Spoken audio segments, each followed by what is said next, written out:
件相关的新闻来看，郭文铁和名嘴来压了，讲伊伫咧新竹市有一块土地，明明就是属于特定农业区的农务用地，煞疑似摕来租予游览车公司当作停车场来使用。郭文铁是背回讲，迄块地是几啊年前5个医生公家买的，尾啊由一个地主做代表人去甲游览车公司签约。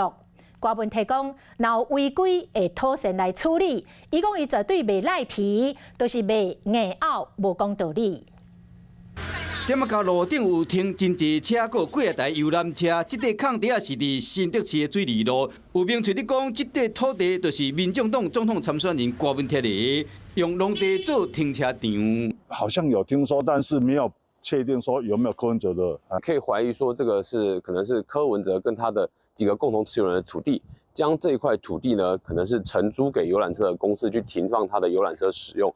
来看郭文铁今年的财产申报，就是这笔新竹市龙运段的土地被质疑使用有问题。郭文铁7月新竹市龙运段的土地，伫内政部土地使用资料中被划作是特定的农业区农牧用地。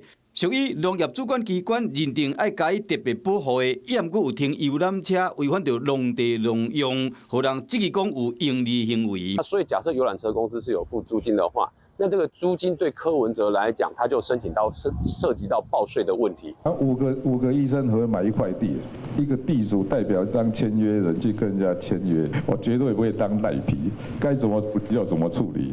郭文铁讲的依法处理，国经体偌清的居住违建的问题，敢有违法？新竹市政府会派专人去调查。农地疑似未做农业使用部分，本府将行文给地主，还有各相关单位，到现场去厘清事实。郭文铁名下农地和名嘴质疑讲是违规，就算事后有土权去处理，也毋过即马投票日子是愈来愈晚，就惊影响到选民的观感。Hello， 我是蒋欣梅。想要抢先掌握最及时的新闻资讯吗？赶快订阅、按赞、开启小铃铛，锁定华视新闻 YouTube 频道。